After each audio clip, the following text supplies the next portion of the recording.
Hello, I'm Charlotte and this is Skylark Vets, and we're talking this evening about brushing your pet's teeth. This can be done for dogs and cats.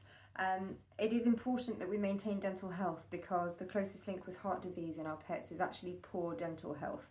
A constant stream of bacteria puts excessive load on the heart and allows bacteria to grow on the valves, which can then be mutated, and it can result in heart murmurs and then heart problems later in life.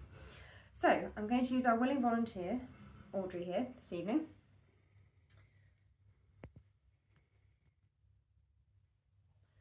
Audrey's very fond of toothbrushing, so this is slightly biased, but I thought it might help just to demonstrate how we go about setting everything up, because it can be a little bit challenging when you first start. So first of all, you need to get yourself a toothbrush. We use the dual-ended ones for dogs, so there's a small end and a large end. You can use either depending on the size of your pet's mouth.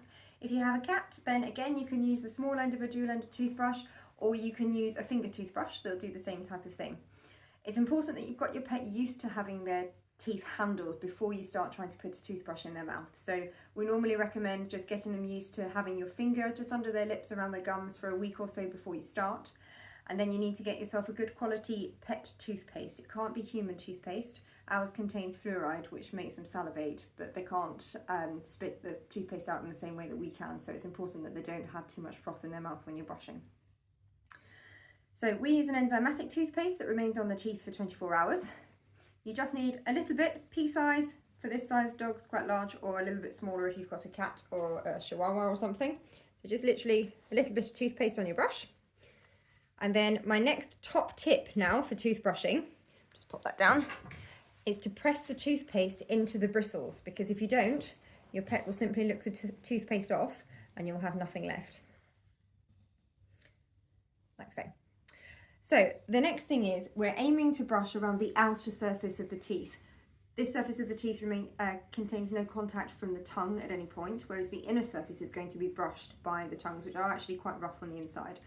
Ideally, we do want to get the inner surfaces as well as what's called the occlusal surface, so where the teeth actually meet. But the most important thing if you're struggling with toothbrushing is to concentrate on the outside, ensuring that we get all the way to the back of the mouth and we get all of those lower incisors and canines just under the lip folds. So I'm going to start with Audrey because she is the most keen on this procedure. And then Audrey. So just start by presenting the toothbrush and the toothpaste. So you can see she's pretty interested. She wants to go ahead with this process. You don't need to use too much pressure. Now, whether you've got a dog or a cat, they've got nice mobile lips. So you can pull these around quite a lot. You can put your finger in the side and you can pull them right back. That's the same for a cat. They can all do this, not to the same extent, but it won't hurt them.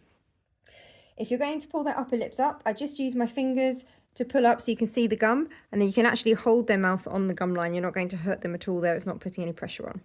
That allows you to see the teeth more clearly, and you just want to put the toothbrush over the outer surfaces and rub it round the same as you would as if you were brushing your teeth. So all the way around. We're going all the way along the top teeth here, and then I'm going to use my thumb or finger to just part that lip so you can get back there and pop the toothbrush all the way to the back of the mouth. And then coming back around the lower teeth.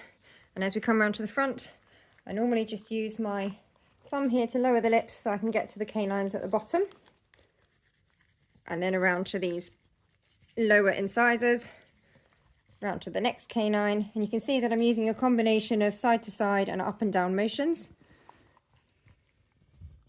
Again, it's splitting her lip apart there. Using the toothbrush to go around those teeth. And again, I'm not putting excessive pressure on there. You don't need to really be scrubbing these teeth. You're just going around the same pressure as you would in our mouth. Now that's the easy part, which I appreciate is not particularly easy for a lot of us. To do the inner surfaces of the teeth, I'm going to use a little trick, and you just pop your finger in behind the canine. Excuse me, Audrey. There's a little hole just behind the canines. Beep, beep. That you can just literally stick your finger in behind, and it allows you just to open their mouth like that. Again, I'm not excessively opening the mouth, just to a comfortable level. You can either then hold the lower jaw, or you can do it the other way and pop your hands on that gum line on the upper jaw, as I say, and just to open there, and then that gives you ability to just move their mouth around. I use my thumb just to open. I'm going to hold this with my lower finger. It's the bit she doesn't like so much. And you just pop the toothbrush in towards the back of the teeth. And again, you're aiming to do all the way to the back, from the back, sorry, all the way to the front. So all surfaces of the teeth. And the same on the upper teeth. going all the way to the top. And there are a couple of teeth here that have a really large surface area that poke out almost into the middle of the mouth, which you might be able to see on the other side if she holds her mouth open for long enough. Just back here, these teeth. So it's important to get all surfaces of those. These are the tricky ones. Again, if you can't do this with your pet, don't worry. If you only get the outer surfaces of the teeth, that's a really, really good start. It's all going to help. And there are other products that we can help with that can just help to keep the plaque off the teeth as much as possible. Toothbrushing is the one thing that will keep the plaque at bay, the same as it does for us. But as I say, there are products on the market that can help just to limit the amount that's forming on the teeth. Now, I'm very fortunate in that Audrey absolutely loves having this done, so she's a very willing patient. Not all of your pets are going to do this to begin with, but if you persist and you just do it a little bit at a time, gently, gently, actually it's surprising how many pets we can get into a really good routine where they like the experience, they like the taste of the toothpaste, and they're willing to have this done every day.